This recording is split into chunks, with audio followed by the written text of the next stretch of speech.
My name is Nasim. Today I'm going to present a structure and writing method as a part of scholarly communication subject.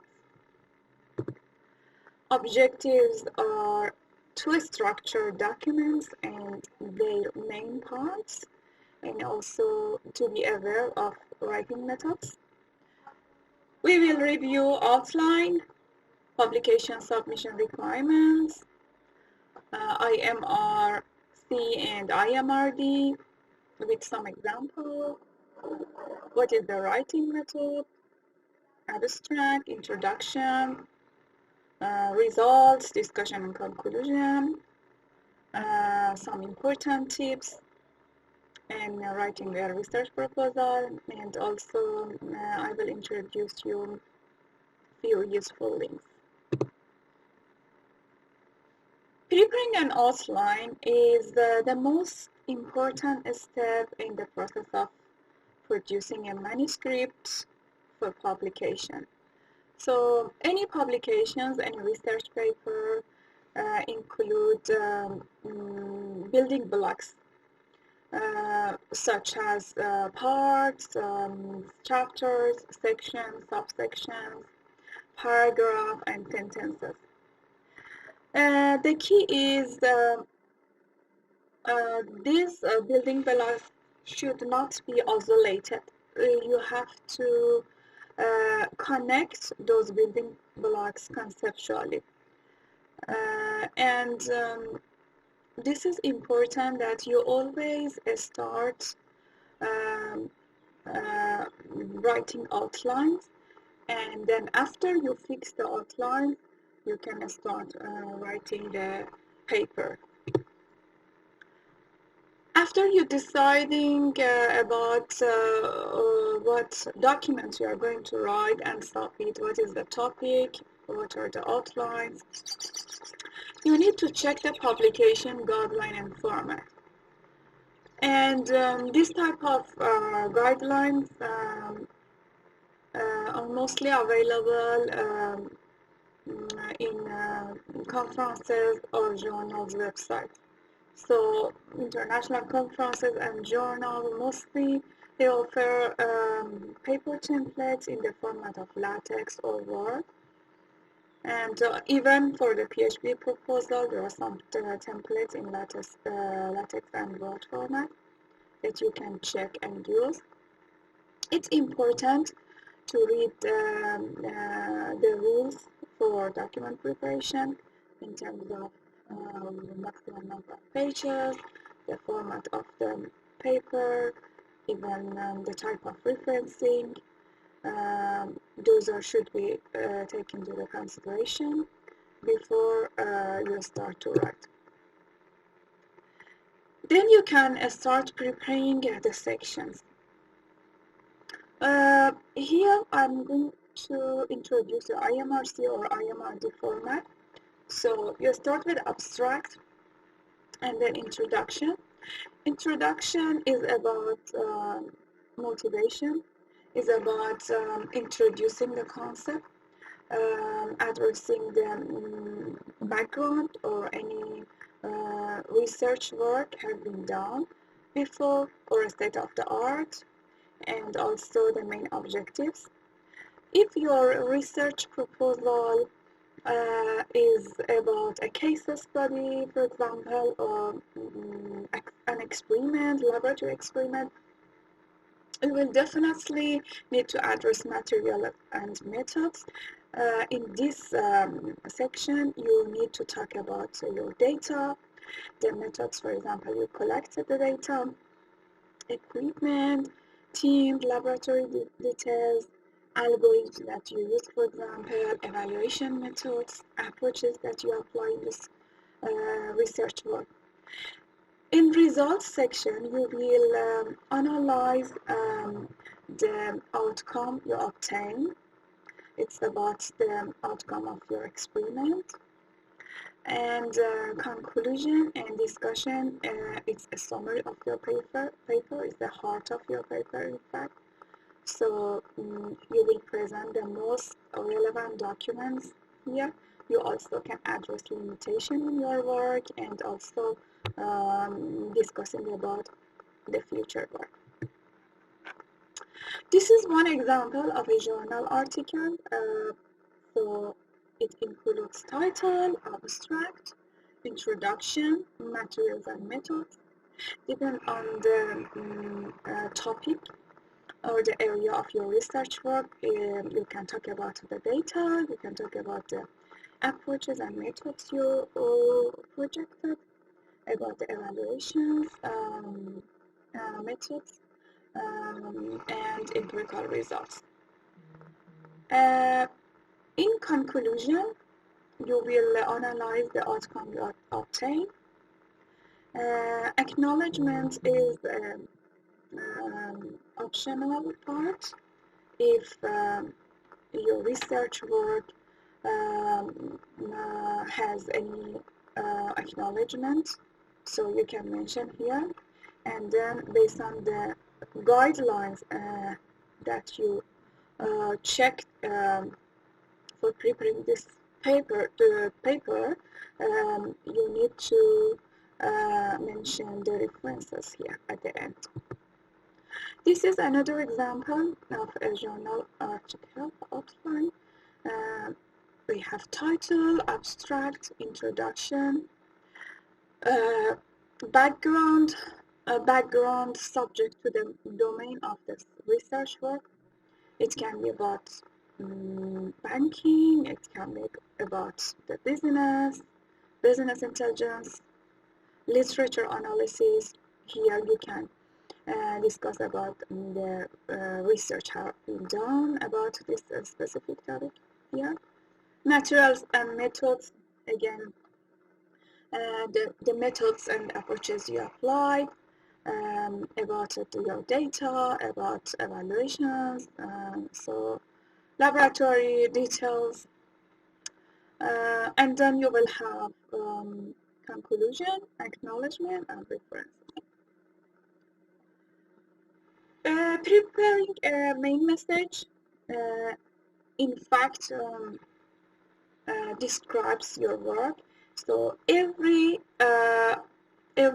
in your writing should support this main message. During your research work, you will definitely need to collect and gather things such as data, any tables, codes, files, printer screen, results, any material that you use during the research work, you need to collect and gather them. And as we discussed earlier, so you need to start by outline. So once you finalize your outline, you can start writing the parts.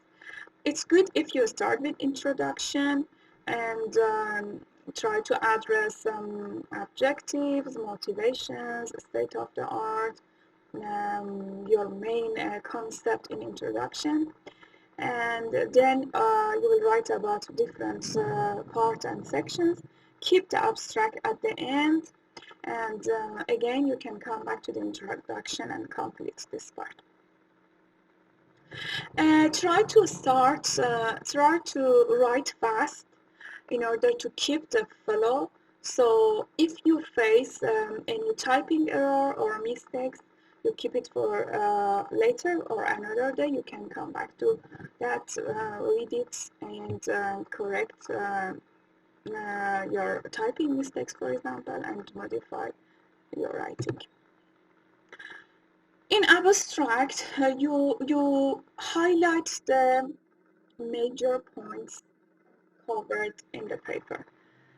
So you will describe, for example, the content and the scope. You can review the materials in an abbreviated form. So the abstract should be easy to read and cover the important points. Introduction is important because introduction can attract the reviewer, can get the attraction of the reviewer or anyone who who is going to read your paper. So it's an important part. You must summarize the problem to be addressed here.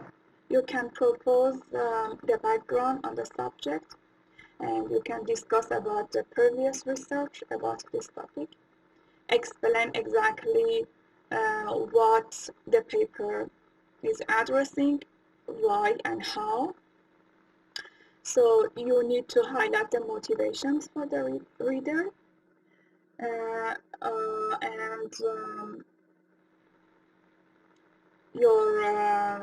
you need to explain the structure of your paper here. This is important, how you structure this research work, how you structure your paper. You will address it at the end of the introduction. This is an example how this introduction is structured. It started with motivation. For example, recently social media has enabled. So this part is about motivation, and then a state of the art. SA is being increasingly used to predict a stock market, and then objectives and contribution. For example, in this work, we present a novel automated approach, and at the end of the introduction, you will present the structure of your paper. This paper is structured as follows. First, we'll discuss, and then second, we'll talk about this. This is a type of good introduction. The purpose of the results section is to present the key result of your research. So the outcome of your work should be presented in orderly sequence, and you have to follow the methods sections that you presented earlier in the paper. So plan the tables and figures to make sure that they are in order. It's it's like you should tell the story, and then in results you will address and you will analyze the outcome.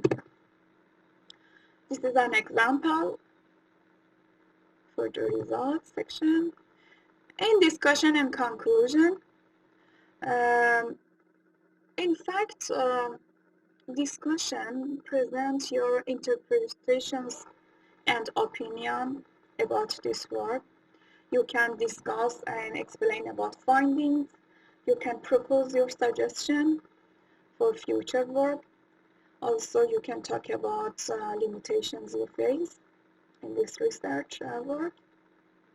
As I explained earlier, discussion is considered as the heart of your paper.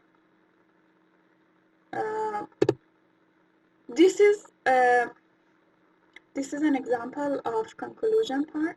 So start with introduction and motivation, summary and main findings, discussion, advantages and limitations, and then suggestions and future work.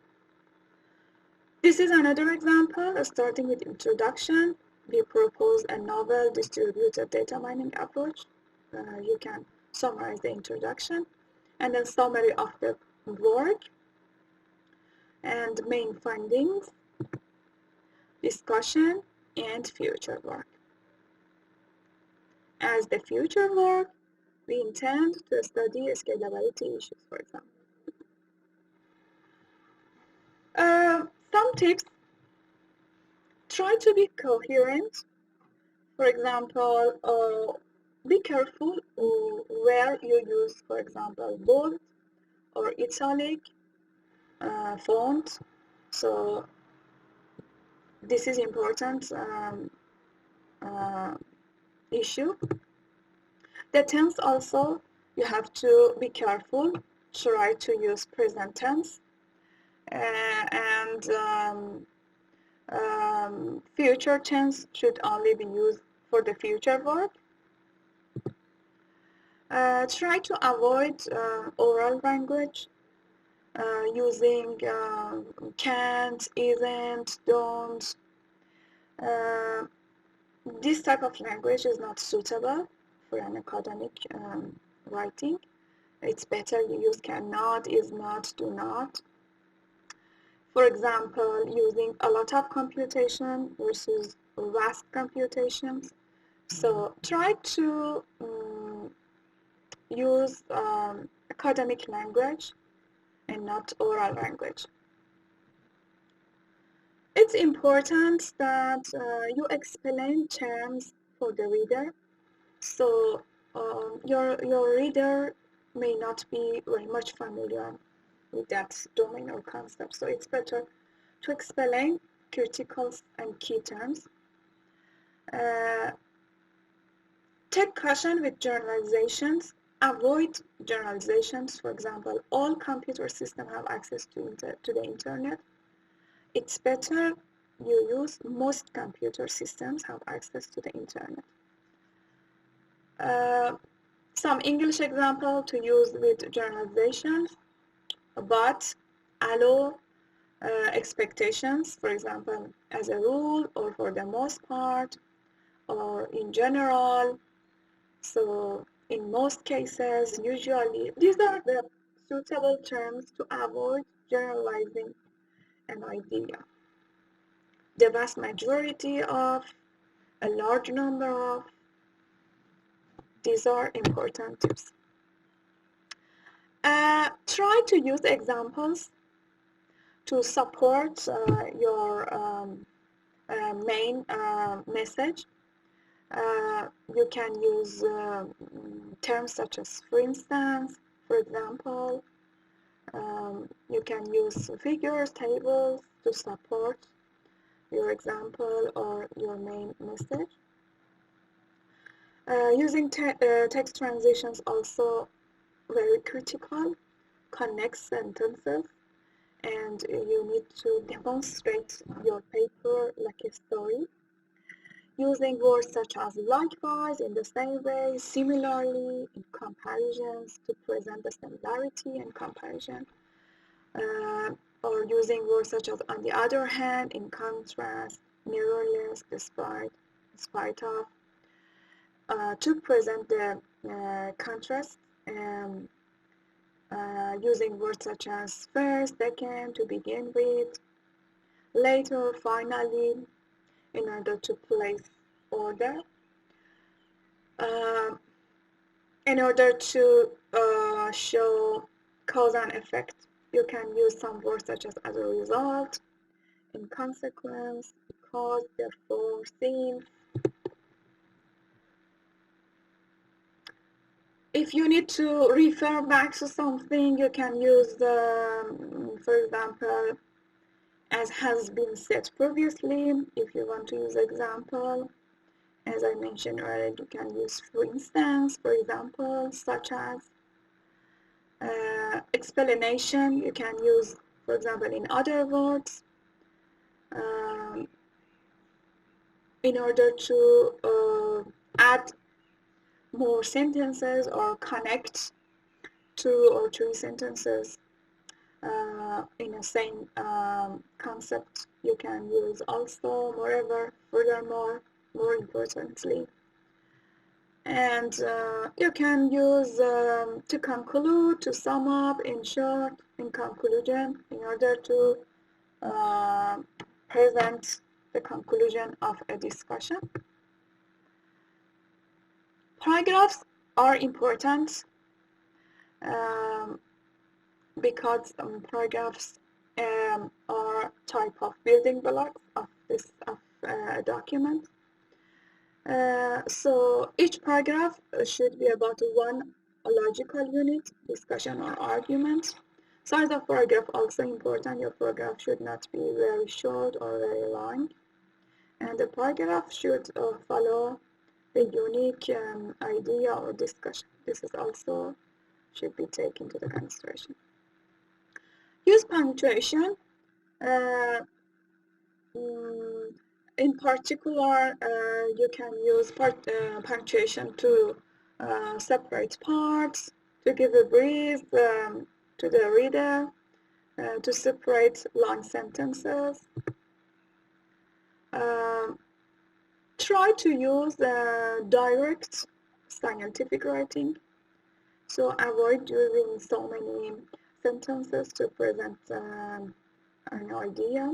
Uh, in fact, try to remove words, extra words which don't add a value to your text.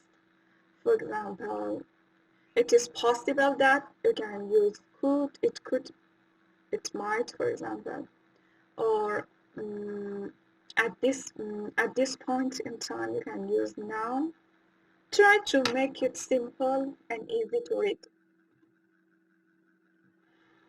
You can later use this link to just review some tips about simple writing, but I also am going to present those tips here for you. Developing a coherent argument. It's important you write a purpose of a statement. Write the purpose of this paper. Tell us about the novelty, the value of the paper, and try to be clear what your paper is about, what your paper is presenting as a novel finding. Good introduction and conclusion. Your introduction is your chance to get your reader interested in the subject. So try to cover good motivation and purpose of the article should be mentioned here. As we discussed, you can address literature review in your introduction. About the paragraph, the important point about paragraph is about unity. So the paragraph should talk about a unique idea or argument. All sentences in the paragraph should be related to one idea. This is very important. Building bridges, you can create coherence in your paragraph by creating logical and verbal bridges. So logical bridge, in fact, the same idea should be carried by similar words. So you can use synonyms to carry the same idea in different sentences. You can use verbal bridge also. You can present the keywords in several sentences. Transition words can be used to link ideas from different sentences. So the purpose is to make sure that the ideas develop along a main theme. So it can provide a logical bridge between your sentences or between your paragraphs. As I said, the important point in paragraph is unity, and also the size of paragraph. It should not be very long or it should not be very short. Try to write clear sentences. Don't use wordy sentences. Too many words to present a meaning which is simple. Use active voice rather than a passive voice. Use commas to help the reader breathe. Use commas to separate sentences. Those tips can help you to write clear sentences. As I said, avoid having words, avoid unnecessary determiners. Try to read simple. Try to write simple. and yeah, avoid using so much words. This is important for you to decide where you are going to publish. So you have to take into consideration that you need the quality of your paper should be matched with the expectation um, mm, uh, of the journal or the conference. You need to match the quality of your paper with the quality of the target. So whether you are going to publish in a journal or conference. Here I present some scientific databases, journals and conferences you can access to. Write your proposal with a good support, with a good academic support. ISI, Scopus, IEEE, ACM, and some scientific publishers, Springer, Elsevier, IEEE. You can go to each site and read little about publishers, for example, the domain, the quality. Uh, you can check those websites and read more about those scientific publishers. I finished my presentation. It seems that my email address is missing at spine here, but it's Mosavi Nasim Sadat at gmail.com. So I would be happy if you have any question. Um, I'm available to reply, and I will share this presentation and other material with you. So I hope this presentation is helpful for you, and all the best for your scholarly communication.